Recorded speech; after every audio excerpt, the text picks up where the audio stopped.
प्रिय छात्रों, 11वीं कक्षा के विषय है अर्थशास्त्र।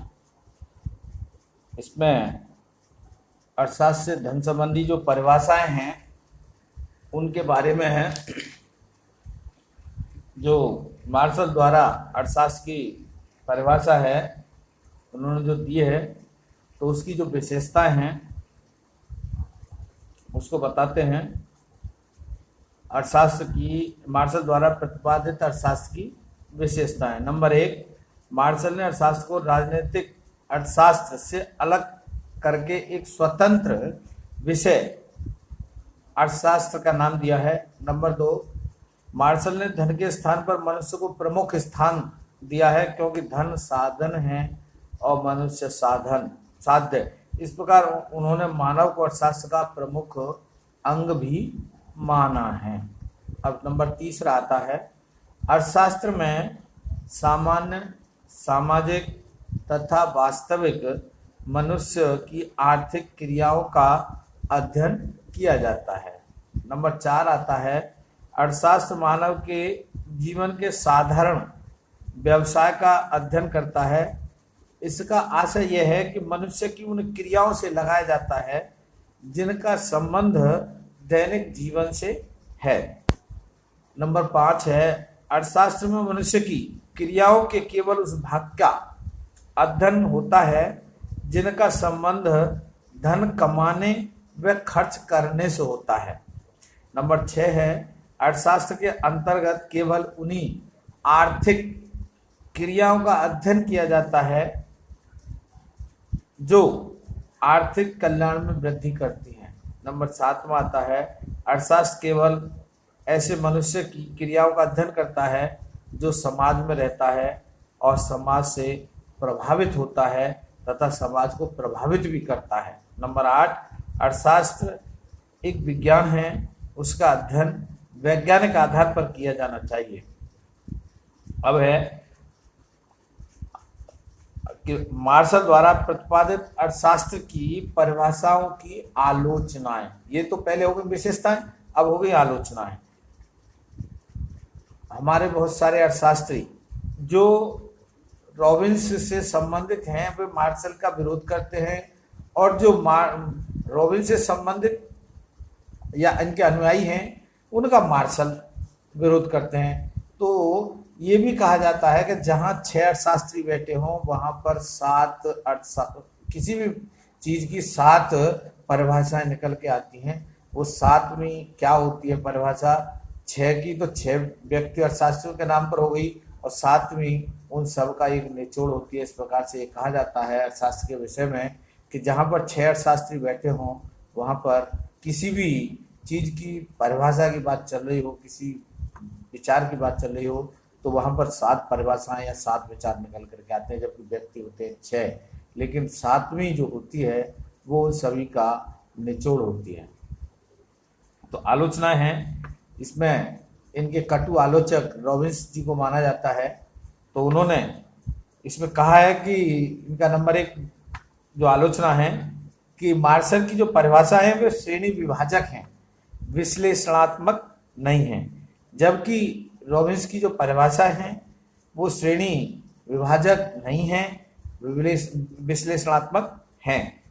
अब इन्होंने दूसरी तरह से प्रयोग किया है। दूसरा है, अर्थशास्त्र को कल्याण से संबंध करना अनुचित माना है रॉबिन्स जी ने, जबकि मार्शल जी ने उचित माना है। अब तीसरा है, अर्थशास्त्र उद्देश्यों के प्रति तटस्थ है, मतलब उद्देश्यों के प्रति तटस्थ है, और इसीलिए ये उद्देश्यों के प्रति तटस्थ मार्शल जी नहीं मानते हैं। अगला है, अर्थशास्त्र एक मानव विज्ञान है, अर्थशास्त्र मानव विज्ञान भी माना है। अगला है, अर्थशास्त्र का क्षेत्र जो है उन्होंने संकुचित कर दिया, क्योंकि मानव को एक धन कमाने वाली मशीन मान लिया है, क्योंकि मनुष्य जो भी कार्य करता है वह धन से संबंधित कार्य करता है, धन से इतर कोई काम नहीं करता है। अगला है, अर्थशास्त्र वास्तविक विज्ञान है। अर्थशास्त्र को हम देखें तो उस पर जैसे विज्ञान हमें कुछ ना कुछ नया सिखाने के लिए इंगित करती है, उसी प्रकार से अर्थशास्त्र भी एक ऐसा विषय है जो हमें प्रति क्षण, प्रत्येक दिन, प्रत्येक समय कुछ न कुछ नया सिखाने का प्रयत्न करता है। और इसीलिए अर्थशास्त्र में आलोचना समालोचनाएं चलती रहती हैं।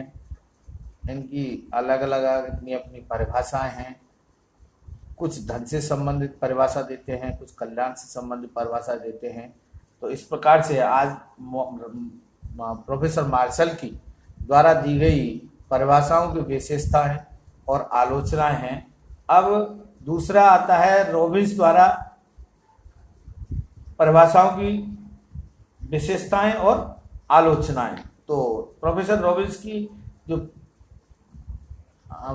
परिभाषाओं की विशेषता हैं वो है, मनुष्य की आवश्यकताएं असीमित होती हैं।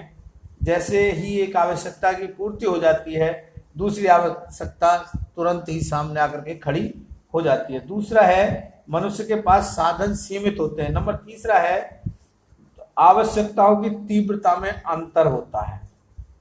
अगला चौथा है, साधनों के वैकल्पिक प्रयोग संभव है, अर्थात आवश्यकता पूर्ति के एक ही साधन का अनेक प्रकार से हम प्रयोग कर सकते हैं। साधन एक है लेकिन उसका प्रयोग हम अलग अलग कर सकते हैं। अब इसमें प्रोफेसर मार्शल की जो परिभाषाएं दी हैं उनकी आलोचना है। आलोचनाओं में नंबर 1 आता है, अर्थशास्त्र उद्देश्यों के प्रति पूर्णतः तटस्थ नहीं है। पूर्णतः नहीं है, आंशिक रूप से तटस्थ है। प्रोफेसर रॉबिन्स की जो परिभाषाएं हैं, परिभाषा से अर्थशास्त्र का जो क्षेत्र है एक साथ अत्यंत विस्तृत एवं संकुचित हो गया है। एक जगह बहुत विस्तृत हो जाता है और दूसरे क्षण बहुत संकुचित हो जाता है। अगला है, अर्थशास्त्र केवल वास्तविक विज्ञान नहीं है। अगली जो आलोचना है, साध्यों एवं साधनों के बीच अंतर को स्पष्ट इन्होंने नहीं किया है। इसको जो अंतर है वो स्पष्ट होना चाहिए कि क्या साधन है और क्या साध्य है। अगला है 5वां, सीमित एवं वैकल्पिक प्रयोग। शब्दों का जो प्रयोग है वे अनावश्यक प्रयोग किया है इन्होंने। नंबर 7वां है, अन्य शास्त्रों से इन्होंने जो अंतर किया है वो बहुत स्पष्ट रूप से सरल नहीं किया है।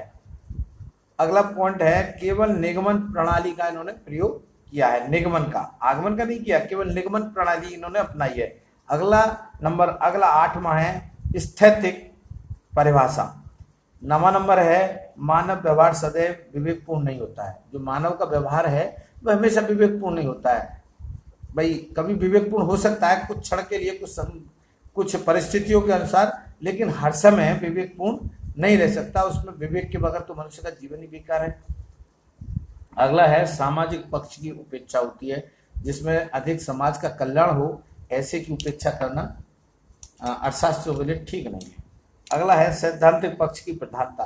सैद्धांतिक पक्ष की प्रधानता इन्होंने अधिक महत्व दिया है, जबकि इतना महत्व नहीं देना चाहिए। इसी प्रकार से इनकी परिभाषाओं की आलोचना हुई है। तो इस प्रकार से प्रोफेसर रॉबिन्स और प्रोफेसर मार्शल की जो परिभाषाओं की विशेषता हैं और आलोचना हैं वो आपको आज बता दी हैं। और लॉकडाउन की वजह से हम और आप बहुत कोरोना की वजह से दूर हैं, लेकिन इस माध्यम से हम बहुत नज़दीक हो रहे हैं। इसलिए अपना ध्यान रखें, सुरक्षित रहें और काम को अपना बराबर करते रहें, जिससे कि आपको आगे जब भी विद्यालय खुले तो कोई भी परेशानी ना आए। और कोई भी परेशानी है वो आप हमसे ग्रुप के माध्यम से पता कर सकते हैं।